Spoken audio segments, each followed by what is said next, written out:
La joie de l'Éternel est notre force. Que Dieu vous bénisse. Je rends grâce à Dieu, c'est Dieu puissant, c'est Dieu d'amour, qui me donne toujours le souffle de vie chaque matin, qui me fortifie, qui me rend heureux sur cette terre de vivants. Et je suis dans la joie d'être là avec vous pour partager cette parole. C'est une parole qui me concerne, c'est une parole aussi qui te concerne. Je rends grâce à ce Dieu qui nous a fait connaître. Nous sommes devenus une famille. Parce que si je n'avais pas connu Jésus-Christ, je n'allais pas être ici ce matin. Alléluia. On n'allait pas se connaître sans Jésus. Où est-ce qu'on allait se voir? Où? Jésus. Le point central qui nous réunit ce matin. Nous pouvons applaudir pour Jésus. Alléluia. Alléluia. Je remercie le révérend, le pasteur, docteur Kibutu, pour les privilèges et surtout pour la confiance qu'il nous donne, nous, ses collaborateurs, quelquefois de passer ici pour parler de la part de l'Éternel. Que Dieu les bénisse. Je vous remercie, vous tous, l'Assemblée, vous qui allez suivre cet enseignement avec attention, je l'espère. Que Dieu vous bénisse. Nous allons parcourir qui est la Bible, qui est la volonté de Dieu révélée. J'aime la Bible. J'aime la parole de Dieu. Elle est vivante et nous enseigne beaucoup de choses de la vie. Et nous devons prendre conscience de tout cela.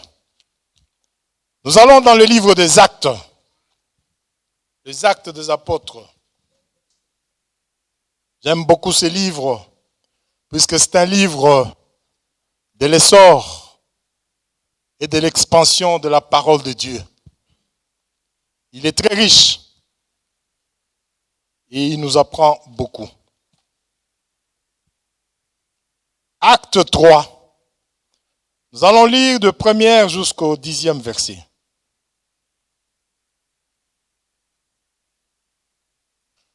J'ai lu la parole de Dieu. Pierre et Jean montaient ensemble au temple à l'heure de la prière.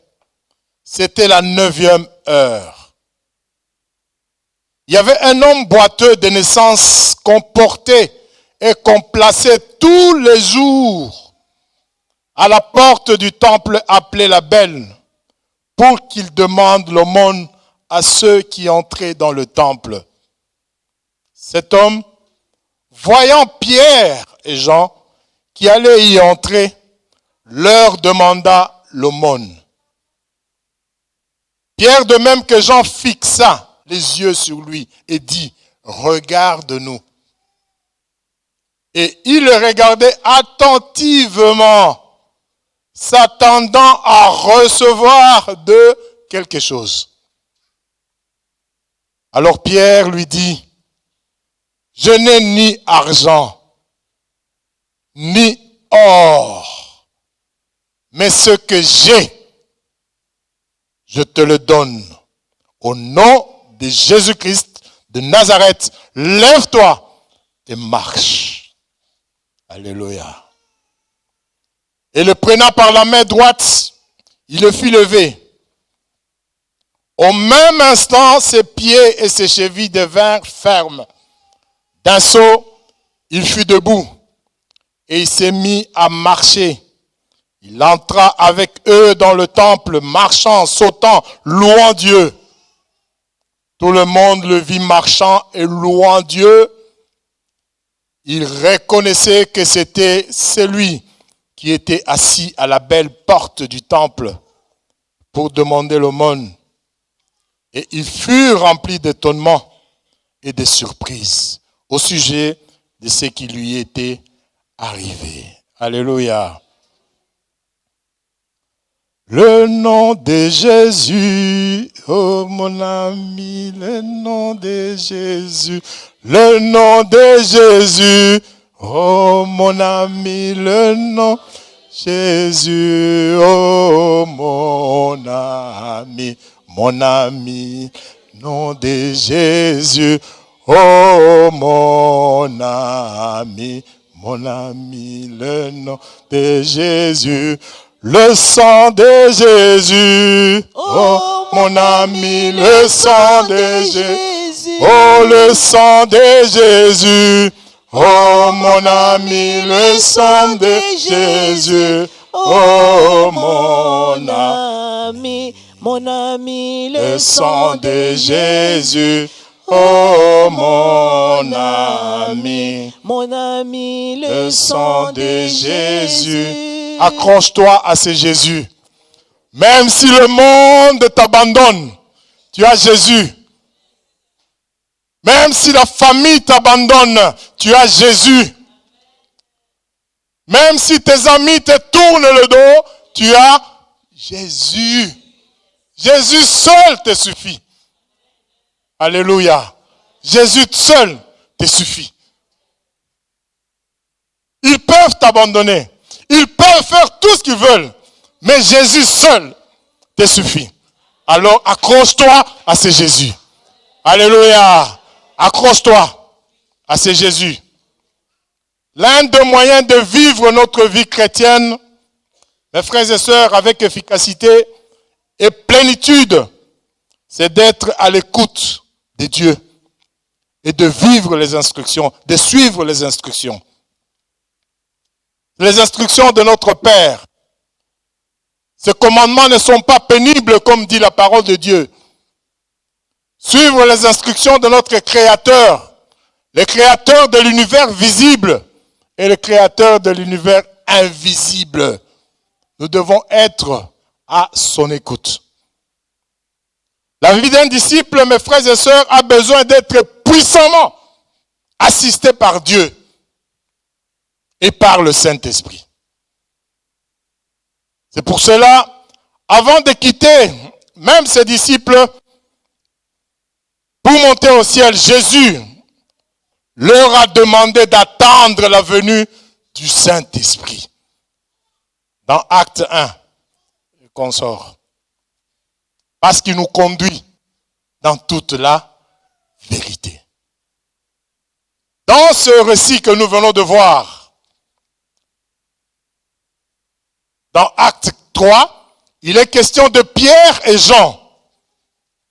Après leur formidable expérience de la Pentecôte, ils reprennent leur chemin d'habitude.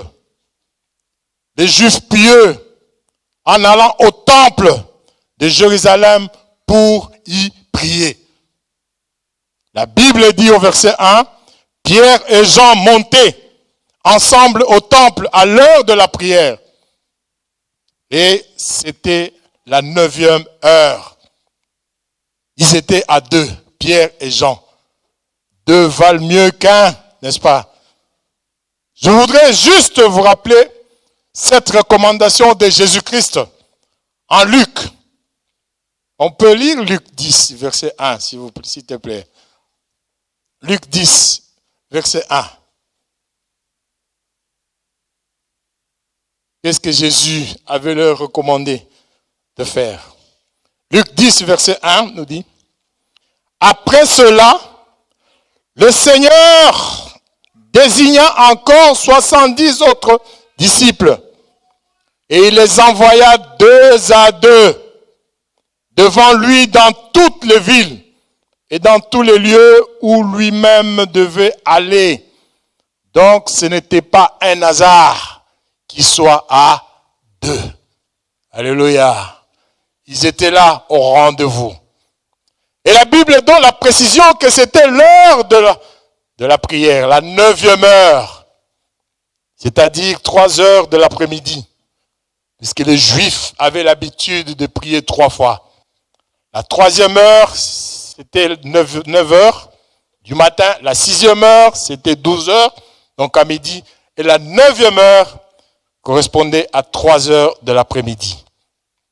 Ils étaient tous présents au rendez-vous divin.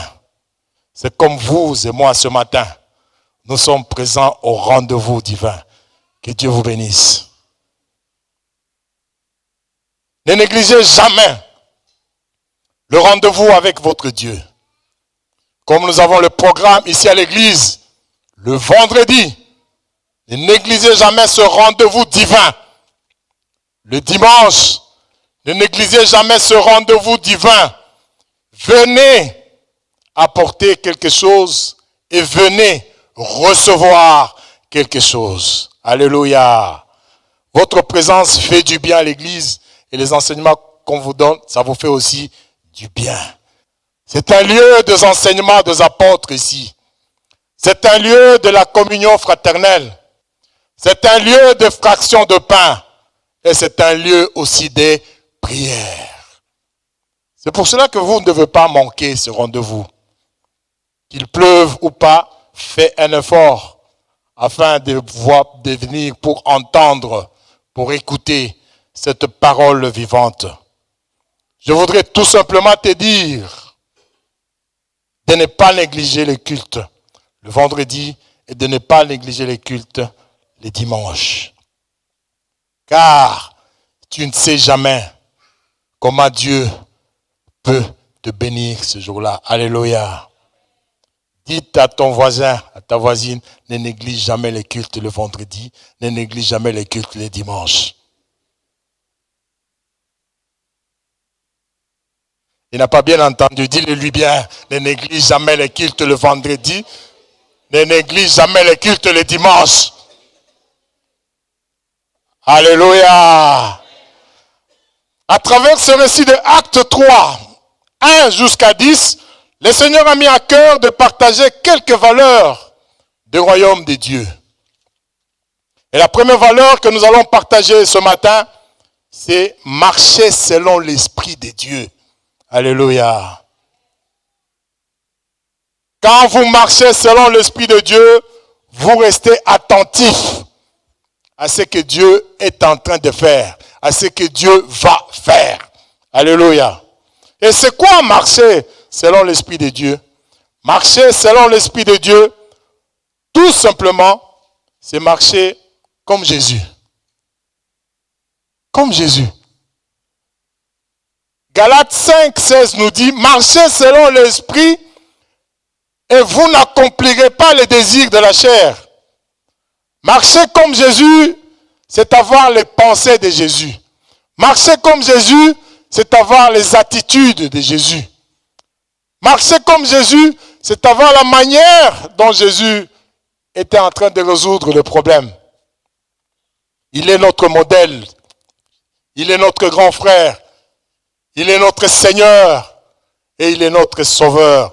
Alléluia. Marcher selon l'Esprit de Dieu, c'est aussi se laisser Dieu agir dans nos vies. On peut laisser Dieu agir vraiment dans nos vies. Parce que les conseils de Dieu sont précieux. Et la Bible est remplie de conseils de Dieu. Et laisser Dieu agir dans nos vies, c'est lire la parole de Dieu et la pratiquer. Donc marcher selon l'Esprit de Dieu, c'est marcher tout simplement comme Jésus. C'est marcher selon les pensées de Jésus, avoir les pensées de Jésus et marcher selon les attitudes, avoir les attitudes que Jésus avait. Et c'est laisser Dieu agir dans nos vies. Acte 3, ce verset 2 nous dit, il y avait un homme boiteux de naissance qu'on portait et qu'on plaçait tous les jours à la porte du temple appelé la Belle pour qu'il demande l'aumône à ceux qui entraient dans le temple. Quand je lis ce verset 2, je me suis arrêté pour me poser quelques questions. Et je me suis dit, combien sont-ils passés devant ces boiteux pour entrer au temple? Combien de gens sont passés par là, ces jours-là? Combien? Avant Pierre et Jean, combien sont-ils passés pour entrer au temple? Et ils l'ont trouvé, ils l'ont laissé, ils sont passés. Ils sont allés au temple, ils étaient pressés, ils avaient des missions, ils avaient des tâches à accomplir, ils avaient des services à faire, ils sont passés. Ma deuxième question, combien de fois est-ce qu'on déposait cet homme devant ce temple-là, puisque les Juifs avaient l'habitude de prier 3 fois. Donc, est-ce qu'on le déposait 3 fois, on vient le récupérer, on le dépose à midi, on vient le récupérer, on le dépose à 15 heures, on vient le récupérer. Ou bien il restait là-bas toute la journée. Et il devait participer, il devait voir les hommes et les femmes qui venaient entrer pendant les 3 cérémonies-là qui s'est passé en journée. Et ma troisième question, c'était combien d'années cet homme, combien d'années il est resté dans cette condition de handicap? Alors, j'ai découvert dans la Bible qu'on m'a donné plus ou moins l'âge de cet homme. Nous allons dans Acte 4:22. Acte 4:22, nous allons un peu voir quel était l'âge plus ou moins de cet homme.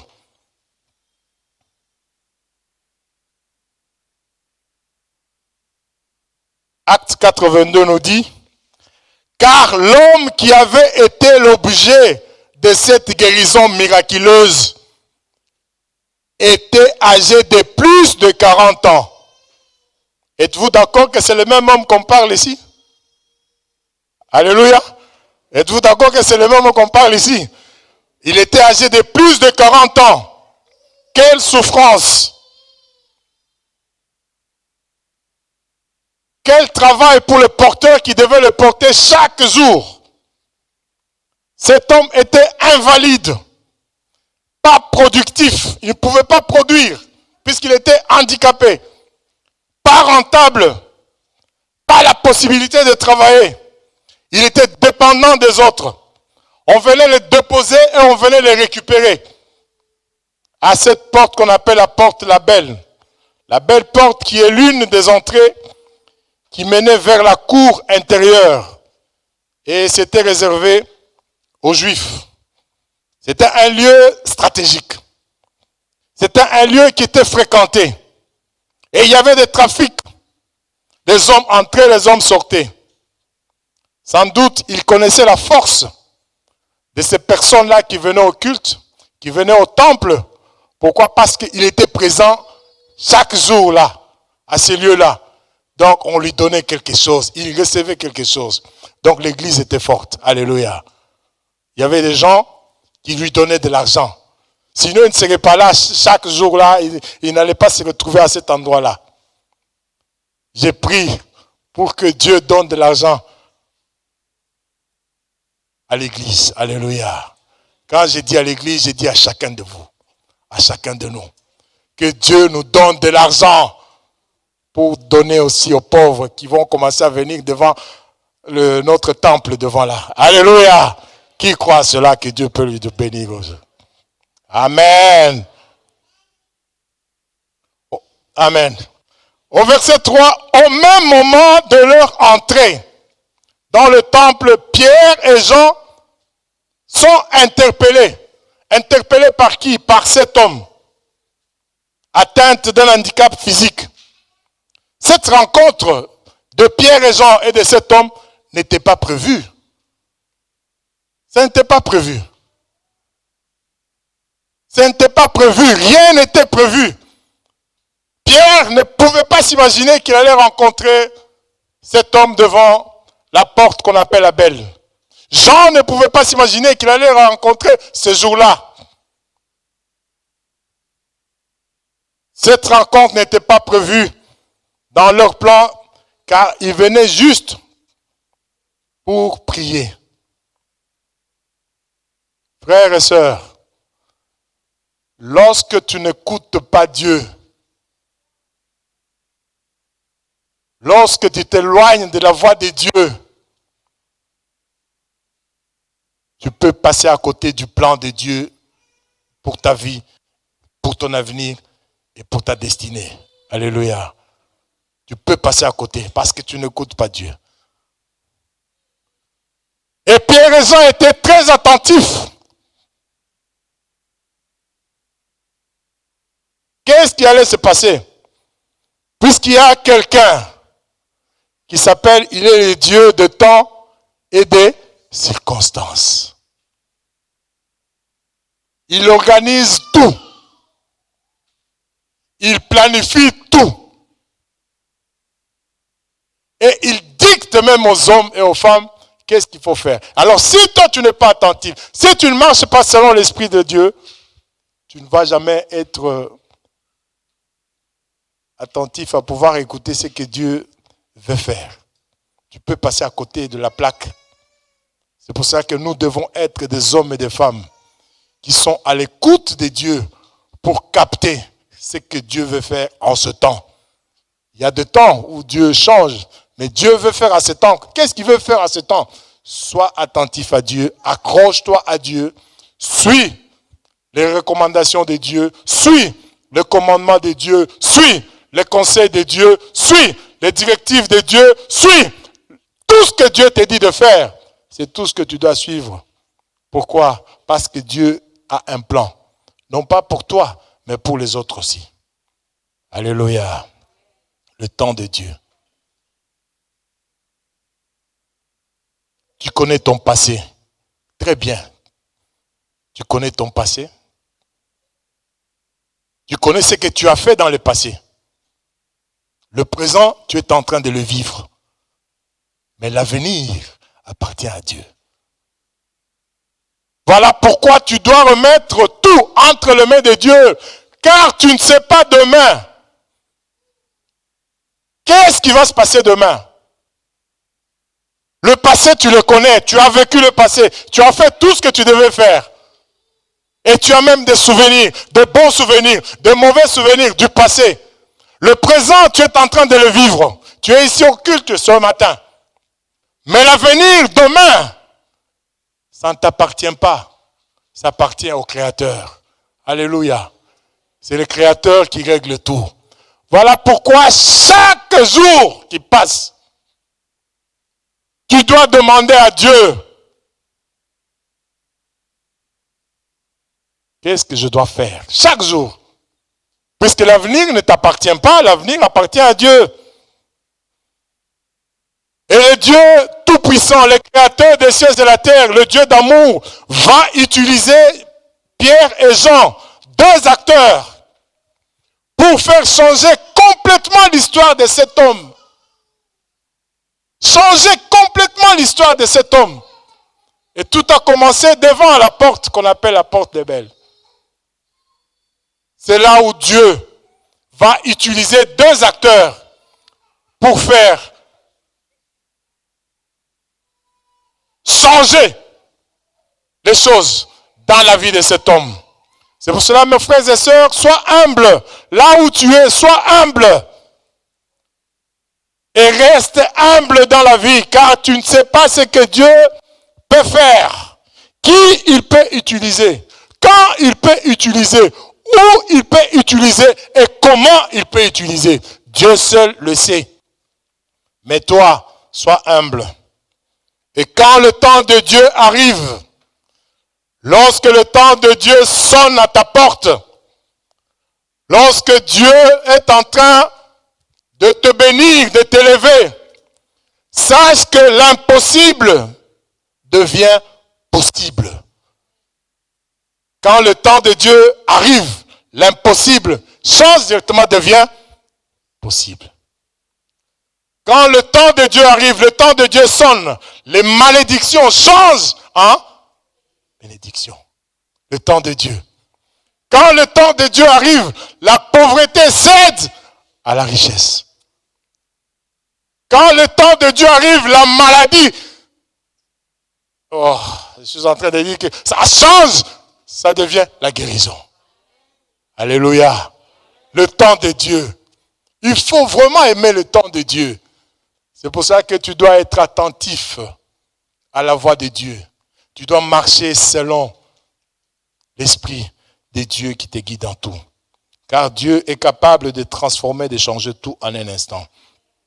Marcher et continuer à marcher selon l'Esprit pour discerner le temps favorable de Dieu. Ça, c'est la première valeur, la valeur numéro 1. La valeur numéro 2, du royaume, c'est le regard. Le regard. J'ai intitulé cela le regard de compassion. Le verset 4 nous dit, Pierre, de même que Jean, fixa les yeux sur lui et dit, regarde-nous.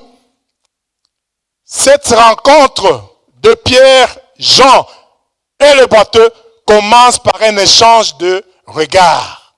Alléluia. Regarde-nous. Quel regard avez-vous, mon frère et mes sœurs, devant vos semblables? Quel regard devant les gens qui passent des moments difficiles? Quel regard devant les sans-abri? Quand tu passes, tu vois les sans-abri. Quel est ton regard? Quel regard devant les hommes et les femmes qui n'ont pas de papiers, les sans-papiers? Quel regard que tu as avec les gens des autres communautés? Quel regard avec les gens qui ont d'autres ethnies, tribus, nationalités? Quel regard as-tu? As-tu un regard méfiant? As-tu un regard moqueur? As-tu un regard méchant? As-tu un regard orgueilleux? As-tu un regard d'hypocrisie?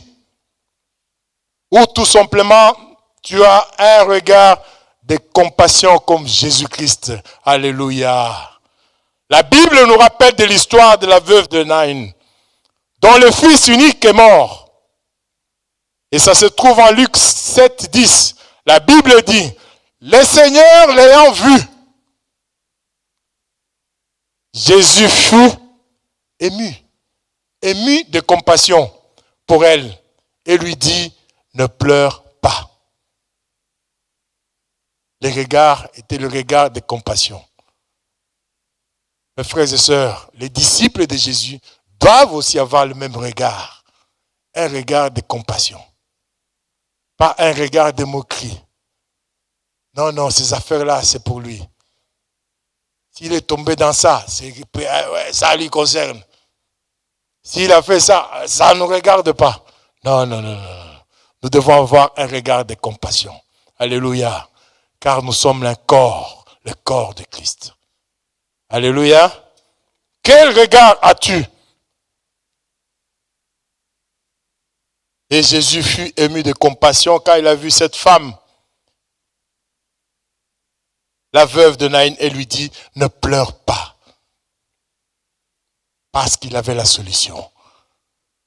Jésus est en train de te dire aujourd'hui, il a vu tes larmes. Ma sœur, Jésus a vu tes larmes. Mon frère, Jésus a vu tes larmes. Mais il dit, ne pleure pas. Parce que la solution est présente. Parce que la guérison est présente. Parce que la délivrance est présente. Parce que les richesses sont présentes. Parce que les bénédictions sont présentes.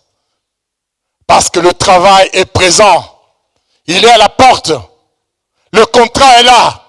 La réussite est là. Le succès t'attend. Parce que Jésus a la solution à tout problème. Toutes les situations. Comme je disais toujours à la cellule, il cherche. Dieu cherche des problèmes. Il a les solutions et il est en train de chercher. Où sont les problèmes? Où sont les problèmes? Dieu cherche des problèmes. Pourquoi? Parce qu'il a la solution à tout. Quel est le problème qui te tracasse ce matin où tu te dis que tu n'as pas de solution? Mais j'ai une bonne nouvelle pour toi. Jésus a la solution à tous les problèmes. Alléluia. Alléluia. Il a la solution à tout problème. Et Dieu a vu les larmes de plusieurs d'entre nous. Tu as pleuré peut-être pendant toute la nuit. Peut-être pendant toute la semaine. Peut-être pendant tout le mois. J'ai une bonne nouvelle pour toi. Dieu ne t'abandonne pas. Il n'a jamais abandonné personne. Il a dit lui-même, je ne te laisserai point. Et je ne t'abandonnerai point. Persévère seulement. Persévère dans les enseignements des apôtres. Persévère dans la fraction de pain. Persévère dans la communion fraternelle. Et persévère dans les prières. Dieu ne t'abandonne pas. Il n'a jamais abandonné personne. Même si tu échoues plusieurs fois. Mais il n'y a jamais eu un point. Lorsqu'il n'y a jamais eu un point, continue à persévérer. Tout ça, ce sont des virgules. Quand tu échoues quelque part, tu mets virgule. Puisque le point, c'est lui-même Dieu qui met le point final. Ne désespère pas. Toi qui es dans le désespoir ce matin, je suis en train de te dire que Jésus est vivant. Et ne désespère pas. Alléluia. Ne pleure pas, car Jésus est là. La solution est là à ton problème. Ta victoire est présente. Ta délivrance est présente. Ta guérison est présente. Ton contrat est présent. Tes bénédictions sont là. N'abandonne pas. Continue à persévérer. Ayons un regard vrai. Ayons un regard sincère. De compassion. Ayons un regard authentique. Ayons un regard d'amour envers le frère et envers les sœurs. Comme Jésus lui-même, il était ému de compassion. Et nous continuons avec le verset 5. Et il le regardait attentivement, s'attendait à recevoir de quelque chose. Et Pierre et Jean n'ont pas fait semblant s'ils n'avaient pas vu cet homme-là. Ils se sont laissés affecter. Ils étaient affectés. Ils étaient touchés par cette condition-là. Pourquoi? Parce qu'ils avaient une communication. Ils étaient en connexion avec le Père qui allait faire le miracle. Alléluia. Sois toujours en connexion avec le Père et tu vivras des miracles du jour au jour. Lorsque tu es en connexion avec le Père, les miracles vont t'accompagner. Alléluia. Ce n'est pas toi qui vas courir derrière le miracle. Les miracles vont t'accompagner. Alléluia. Alléluia. Et en retour, ils se sont adressés maintenant à lui, à cet homme. Mais là, nous tombons à la troisième valeur. Première valeur, c'est marcher selon l'esprit. Deuxième valeur, c'est ayez le regard de compassion. Troisième valeur, ils ont proclamé. Alléluia. Ils ont proclamé. Ils ont proclamé la parole. Alors Pierre lui dit, là nous voyons un Pierre très courageux. Ce n'est pas le Pierre qu'on a connu avant Pentecôte. Lui qui avait renié Christ. Lui qui était peureux. Ce n'est pas celui-là. Mais après Pentecôte, il est très courageux ce Pierre-là. Il est encouragé par l'Esprit de Dieu pour devenir témoin du ressuscité. Avant la Pentecôte, le même Pierre avait renié le Maître. La peur, le paralysé. Le voici désormais, il est transformé en disciple actif. Alléluia. Transformé. La volonté de Dieu est que chaque jour que nous puissions être transformés. Alléluia. De mieux en mieux. À la hauteur, avancer. Toujours avancer. Jamais reculer.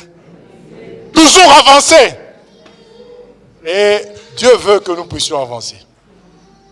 Dieu veut que tu avances, que tu prospères à tous égards et que tu puisses être en bonne santé comme prospère l'état de ton âme. C'est la volonté de Dieu que nous puissions avancer. C'est la volonté de Dieu. Le voici Pierre désormais transformé en disciple actif, en route pour le service du roi, du maître. Alléluia. Au bord du chemin pour aider ceux qui sont en train de passer de moments difficiles.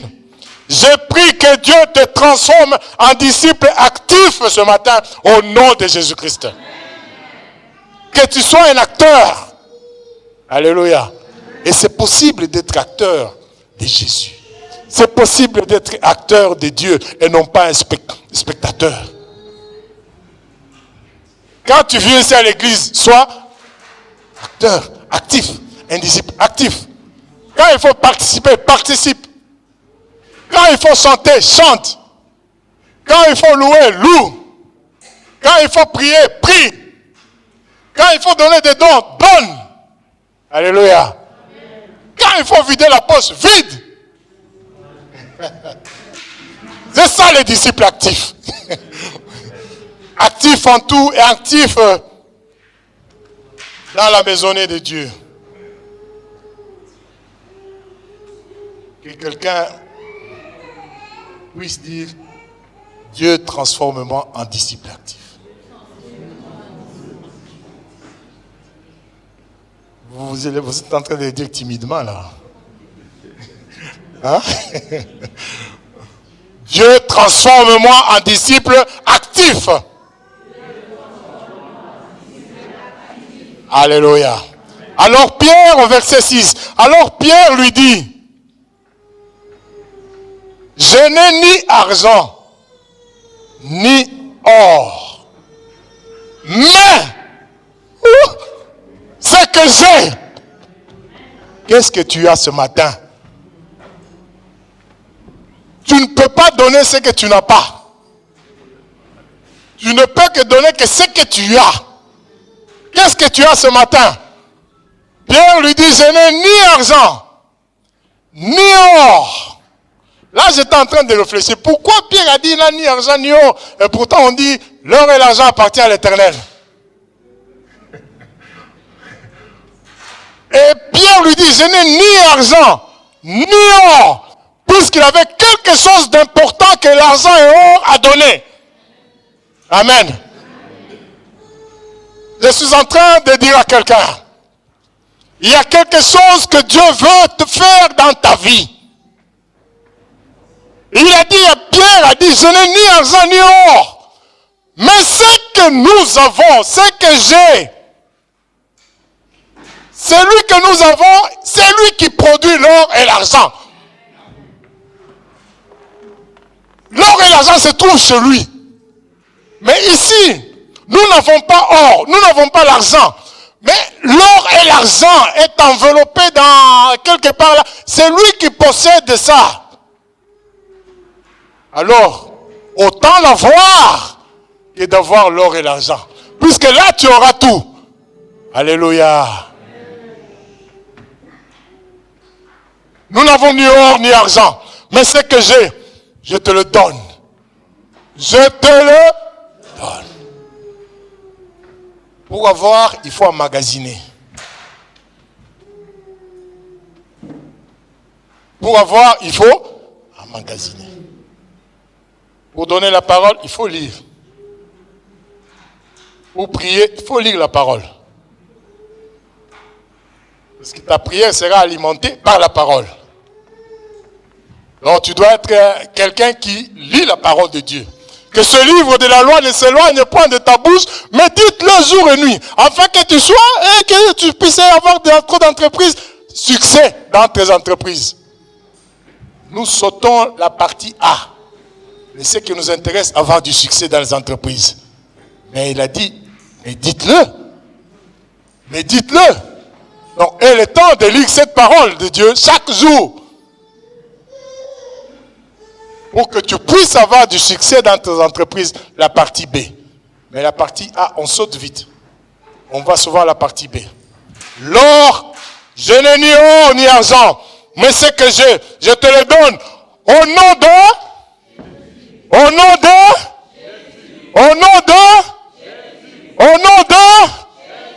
quelque chose est en train de se passer dans un corps maintenant.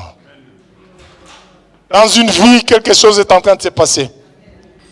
Le nom de Jésus, il révolutionne, il transforme, il guérit, il délivre, il donne, il assiste, il est présent, il se manifeste. Le nom de Jésus. Nous n'avons ni or ni argent, mais ce que nous avons, c'est Jésus. Proclamez la parole, laquelle, au nom de Jésus de Nazareth. Au commencement, c'était la parole et la parole était avec lui. Le nom de Jésus est porteur d'un message puissant. Le nom de Jésus est porteur d'un pouvoir puissant. Le nom de Jésus est porteur d'une puissance. Le nom de Jésus est porteur de paix. Le nom de Jésus est porteur de joie. Le nom de Jésus est porteur de bonheur. Le nom de Jésus est porteur de lumière. Le nom de Jésus est porteur de guérison. Le nom de Jésus est porteur de miracles. Le nom de Jésus, aucun nom n'est semblable, ne peut être comparé à ce nom-là. Il est au-dessus de tout nom. Le nom de Jésus. Ce n'est pas un slogan, le nom de Jésus. Ce n'est pas une formule, le nom de Jésus. C'est du réel, c'est du vécu. Et nous devons expérimenter ce nom-là partout où nous allons. Alléluia. Le nom de Jésus. Il guérit les malades à tout moment. Il rafraîchit le cœur à tout moment. L'agneau de Dieu qui ôte les péchés du monde. C'est Emmanuel, Dieu parmi nous. Il est au-dessus de tout nom. Il est le prince de paix. Et il se manifeste partout. Partout où tu es avec lui. Si tu as accepté Jésus-Christ en tant que Seigneur dans ta vie et Sauveur personnel, là où tu es, partout où tu es ou partout où tu iras, il est avec toi. Les autres laissent le Mahomet quelque part. Ils laissent Bouddha quelque part. Mais toi, tu es avec Jésus. Il est avec toi. Je serai avec toi jusqu'à la fin des temps. Je serai avec toi. Même quand on ne prie pas pour toi pendant la journée, tu sais que la nuit tu es avec Jésus. N'aie pas peur des sorciers. Tu es avec Jésus. Partout où tu vas. J'ai appelé le frère pour prier, mais le frère était occupé. J'ai appelé le pasteur pour prier, le pasteur était occupé. Tu es avec qui? Jésus. Invoque-le. Il te répondra. Il est là. Il est présent. Il est vivant. Et il va se manifester et il se manifeste tout le temps. C'est le nom de Jésus. Au fait, c'est cet homme-là, quand nous analysons très très bien,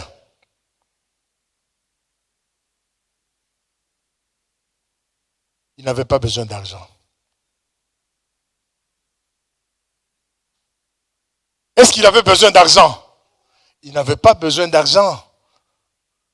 Jésus a détecté le besoin réel de cet homme-là. C'était le rétablissement physique. Alléluia. Il n'avait pas besoin d'argent. Il cherchait l'argent, mais il avait un problème non résolu en lui. Lui, il cherchait l'argent. Il dit l'argent, mais tu es infirme. L'argent, mais comment tu vas te déplacer? Dieu peut aller au-delà de ce que tu penses, parce qu'il est Dieu. Alléluia. Il peut pénétrer vraiment tes entrailles pour voir quel est réellement ton besoin. Ton vrai besoin, c'est quoi? Parfois, nous disons de faux besoins, mais le vrai besoin reste là-bas, non résolu. Il a fallu 2 hommes, des acteurs, pour venir réveiller ce besoin-là, communiqué par l'Esprit de Dieu. Et quand tu marches selon l'Esprit de Dieu, tu vas détecter plusieurs besoins dans le cœur des gens, dans la vie des gens, dans les vies des sociétés, même au niveau des nations. Alléluia. Parce que ton Dieu, il voit tout. Tout ce qui se passe, ton Dieu voit tout. Il recevait l'argent, mais un problème résolu, non résolu, était là, était présent. Et Dieu est allé au-delà de sa demande. Car Dieu sonde le cœur et le rein. Dieu voit tout. Dieu sonde tout. Il est souverain. Fais-lui seulement confiance et avance. Alléluia.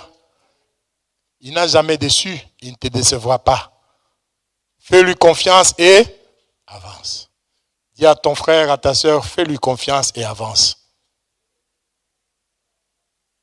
Il y aura des problèmes, il y aura des situations difficiles, il y aura des situations compliquées, il y aura des situations, tu vas commencer à réfléchir longtemps. Tu ne dors pas, tu es en train de compter le plafond. Mais Dieu a une solution pour toi. Peut-être que toi-même tu ne connais pas, mais Dieu va te surprendre. Il va te surprendre. Il va te surprendre. Tous genoux fléchissent devant Jésus. Tout. N'aie pas peur de quelqu'un. Tous genoux fléchissent quand tu as Jésus. Tu es plus que vainqueur dans toutes les situations. Le Christ en nous, l'espérance de la gloire. Lorsque tu as Jésus, tu as tout. Tu as tout gagné en fait. Lorsque tu as Jésus, tu as la victoire. Lorsque tu as Jésus, tu as tout. Parce que le Christ en toi, l'espérance de la gloire. Tous genoux fléchissent. Et toute langue confesse qu'il est Seigneur. Même les démons confessent qu'il est. Les sorciers confessent qu'il est. L'argent confesse qu'il est. L'or confesse qu'il est. Toutes choses confessent qu'il est Seigneur. Tu vaux. Tu es précieux. Là où tu es précieux. Puisque tu portes quelqu'un de précieux en toi. Qu'on ne te trompe pas. Qu'on ne te dise pas n'importe quoi. Tu n'es pas intelligent, tu es précieux. Alléluia. Malgré tes études, malgré tes diplômes, malgré ce que tu as fait, tu es précieux. Malgré ton travail, tu es précieux.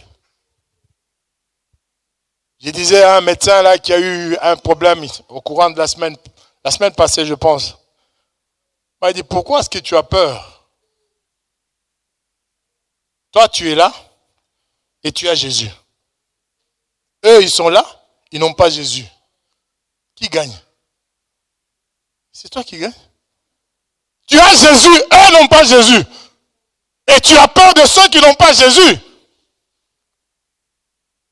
Alléluia. Qui gagne? Moi, je suis toujours gagnant hein, parce que j'ai Jésus. J'ai Jésus. Eux n'ont pas Jésus. Il ne faut pas avoir peur d'eux. Ils n'ont pas Jésus. Mais toi, tu as Jésus.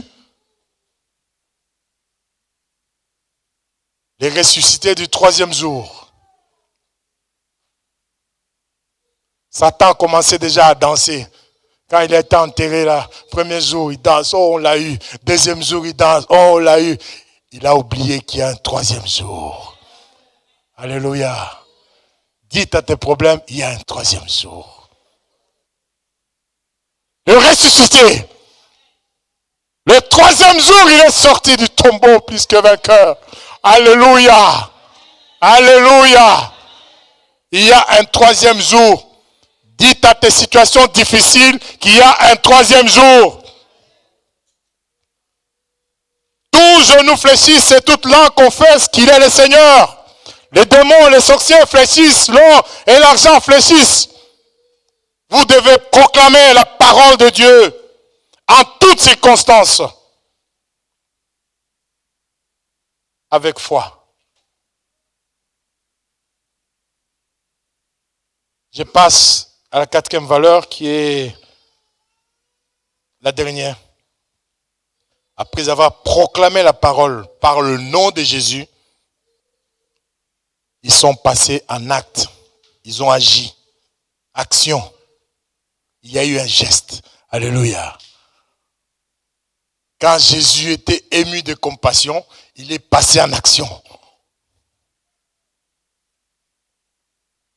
Après avoir prononcé la parole. C'est la parole qui t'ouvre les portes des miracles. La parole de Dieu prépare le cœur. La parole de Dieu te sanctifie. La parole de Dieu te purifie. La parole de Dieu te donne une ligne de conduite. Il prépare un miracle.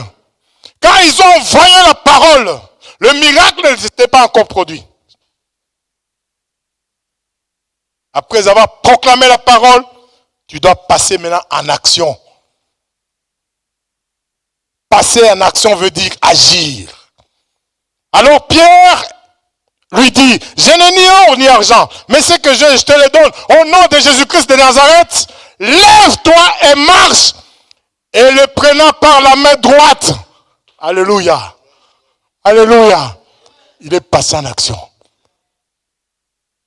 C'est là où il y a eu la connexion, la puissance de Dieu. Dans la main de Pierre, il n'y avait pas l'or, il n'y avait pas l'argent, mais il y avait la puissance de Dieu. Alléluia. Ouh!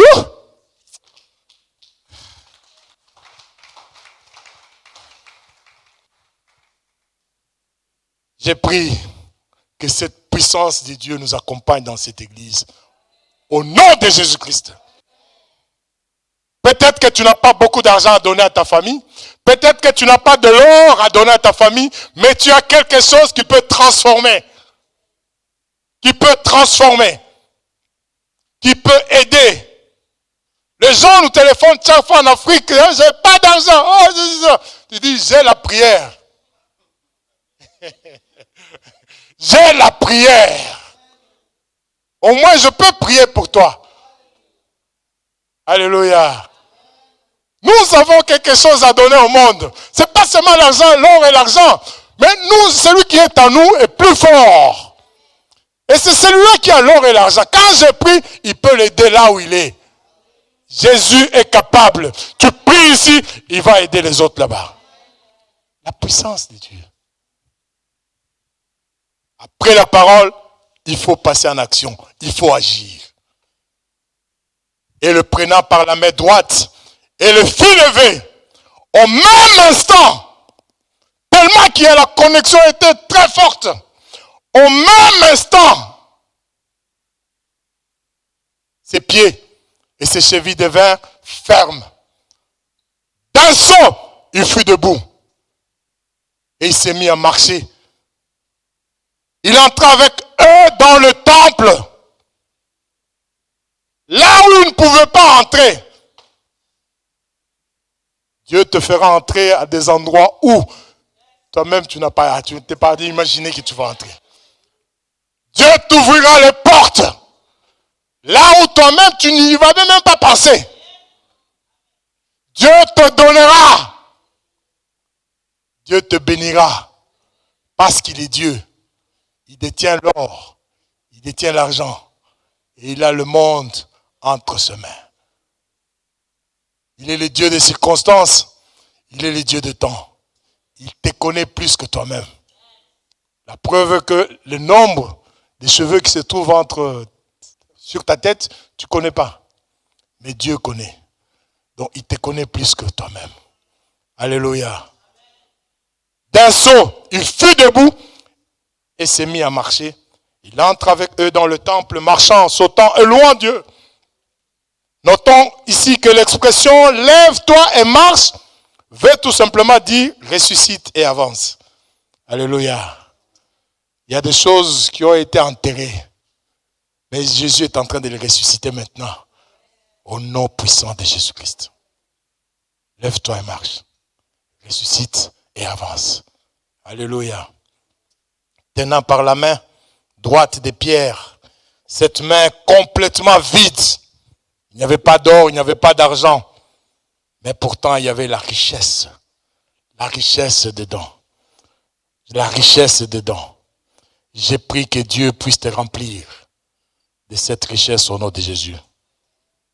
On peut donc n'avoir ni argent, ni or, et posséder d'autres richesses infiniment plus précieuses et qui sont impérissables. Il n'y a pas que l'or et l'argent sur cette terre. Il n'y a pas ça. Il n'y a pas que ça. Il y a aussi l'agriculture. D'ailleurs, ça fait de bonnes affaires, l'agriculture au Congo. Alléluia. Quand Jésus entre dans ton programme, tout change. Son nom transforme tout. Son nom renouvelle tout. Quand tu lui donnes ton cœur, lui te donne la vie éternelle. Quand tu lui donnes tes fardeaux, il te donne du repos. Quand tu lui donnes tes faiblesses, tes fatigues, il te donne la force. Quand tu lui donnes les stress, les inquiétudes, il te procure la paix. Quand tu lui donnes la maladie, il te donne la santé. Quand tu lui donnes tes malédictions, il t'envoie des pluies de bénédictions. C'est ça notre Jésus. C'est ça notre Jésus. Nous prions un Jésus qui est vivant. Nous ne prions pas un Jésus qui est mort. Nous prions un Jésus qui est vivant. Et dans cette maison, nous prions ce Jésus qui est vivant. Lui qui est venu pour nous donner la vie. Et pas n'importe quelle vie, mais la vie dans l'abondance. Vous pouvez être dans l'abondance lorsque vous avez Jésus. Et cet homme est passé de l'immobilisme à l'action. Il est rétabli dans sa santé physique. Il est passé de l'isolement social. Il était dehors là, dehors le temple. Il ne pouvait même pas entrer au temple. Mais il était isolé. Mais il est passé de l'isolement social. Il est allé à la communion fraternelle. Alléluia. Il est entré dans la communion fraternelle, dans le temple, où les frères et sœurs se réunissent ensemble. Oh, qui peut faire de grandes choses? Il n'y a que Jésus. Jésus. Jésus peut tout transformer. Il est passé de l'extérieur où il y avait froid, il y avait la pluie, il y avait du vent, il y avait la poussière. De l'extérieur à l'intérieur où il avait chaud. Qui peut faire de grandes choses comme ça? Il n'y a que Dieu. Bien-aimés, sachant que nous sommes dans le monde pour être lumière et celle de la terre. Il faut que le saveur de la grâce soit goûté par tous. C'est pour cela que nous devons présenter Christ, Jésus-Christ, partout où nous allons. Alléluia. Pour que les hommes et les femmes puissent aussi les goûter. Vous avez goûté, vous avez senti qu'il est bon. Ne restez pas là-bas, il faut continuer. Soyons conscients que tout ce que nous faisons, tout ce que nous disons, influence ceux qui nous voient, ceux qui nous entendent, ceux qui nous écoutent. Donc, nous devons toujours avoir un esprit qui est en connexion avec notre Père. Les propriétés de notre esprit, c'est le Père. Être toujours en connexion. Marchez selon l'esprit. Et vous n'accomplirez pas les désirs de la chair. Ayez des regards de compassion. Et pas des regards de méfiance. Et surtout envers nous, les frères et sœurs. Proclamons la parole de Dieu. Car c'est Jésus qui sauve. Et passons en action. Lorsqu'il s'agit d'accomplir les actes, lorsqu'il s'agit d'accomplir les guérisons, lorsqu'il s'agit d'accomplir des miracles, nous devons passer en action, agir, faire un geste. Je voudrais qu'on puisse se lever ce matin. On peut se lever?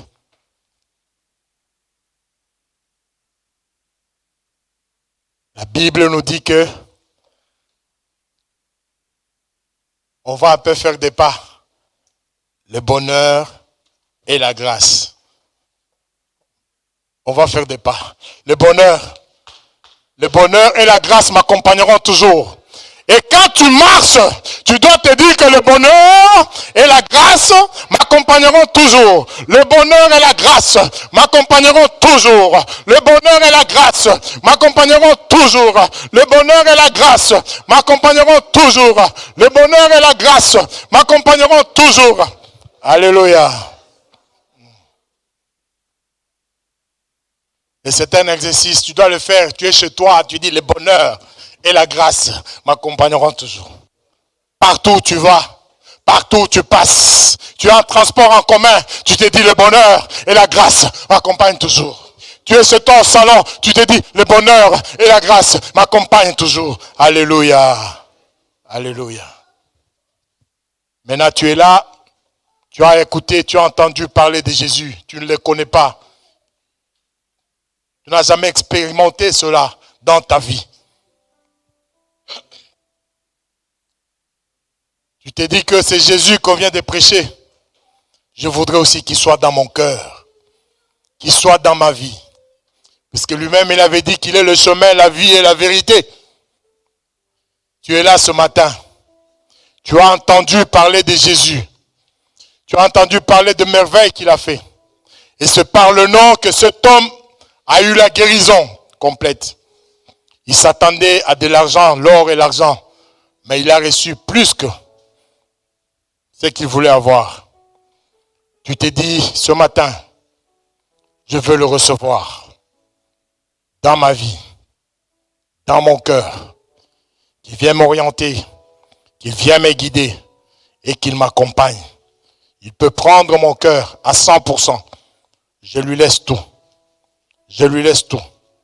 Parce que je viens d'entendre que c'est un Jésus qui est puissant. Je viens d'entendre que c'est un Jésus qui libère, qui aide, qui peut aller au-delà de nos besoins. Tu es là ce matin. Tu veux que Jésus puisse entrer dans ton cœur. Tu veux le recevoir. Tu veux le recevoir en tant que Seigneur et Sauveur. Lève seulement la main là où tu es. On va prier avec toi.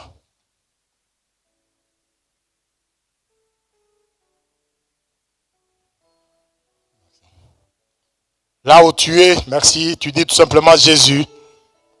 Ce matin, j'ai entendu ta voix par le canal de ton serviteur. Je sais que tu as un plan merveilleux pour moi. Je voudrais te suivre. Je voudrais donner ma vie à toi. Mon cœur à toi qui es le créateur des cieux et de la terre.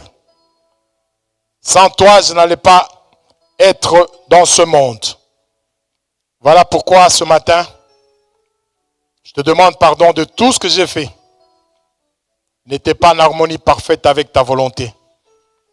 Et je vais donner ma vie. Je vais donner mon cœur afin que tu puisses tout prendre. Viens entrer dans mon cœur et manifeste-toi puissamment. Libère ce qui n'est pas de toi. Au nom puissant de Jésus-Christ, notre Seigneur et Sauveur. Merci Seigneur d'être le Sauveur, d'être mon Seigneur de ma vie. Aujourd'hui, c'est un jour inoubliable. Merci pour ce que tu viens de faire dans mon cœur, dans ma vie. Je te rends grâce de ce que tu es merveilleux. Au nom précieux de Jésus-Christ, notre Seigneur et Sauveur. Amen.